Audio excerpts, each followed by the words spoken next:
இன்றே டவுன்லோட் செய்து உங்கள் ஃபேவரட் ஷோக்களை என்ஜாய் பண்ணுங்க. ஹலோ, என் பையன் மாதிரியே இருக்க? இருக்காது. என் பிள்ளையா இருந்திருந்தா காரை விட்டு இறங்க மாட்டான். என் மேல காரை ஏத்தி அந்த பக்கம் போய் நிறுத்தி அப்புறமா இறங்கி பாப்பான் நான் இருக்கனா செத்துட்டானான்னு. அவனுக்கு என் மேல அவ்வளோ கோவம்.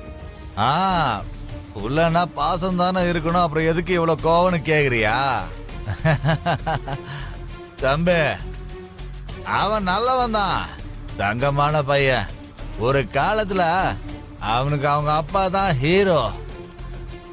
அப்புறம் நான் அவனுக்கு வில்லனா மாறிட்டேன். என்கிட்ட பேசுறத விடு, என் நிழலை பார்த்தாலே அவனுக்கு பிடிக்காது. எல்லாம் என் தலை எழுத்து.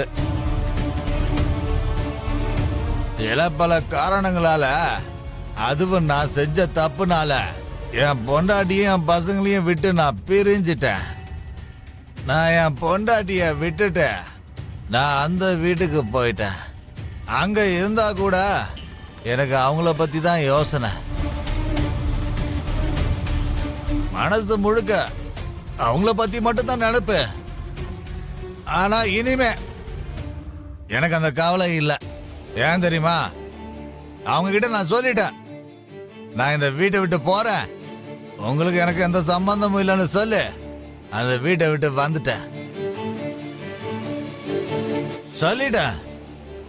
ஏன் சொன்ன தெரியுமா? ஏன்னா என் பொண்டாட்டி சாரதாவை திட்டா நான் சும்மா இருப்பேனா?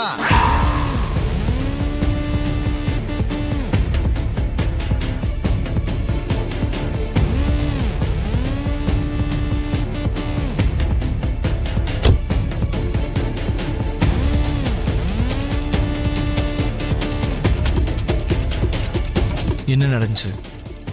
என்ன நடந்துச்சுன்னா நிறைய நடந்துச்சு. சொல்லு. சொல்ல மாட்டேன். எதுக்கு சொல்லலாம்? இருந்தாலும் நான் சொல்லுவேன்.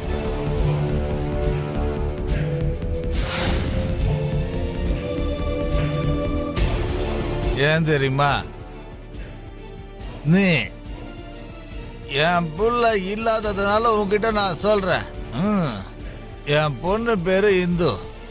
அவளுக்கு கல்யாணம் நடக்க போகுது.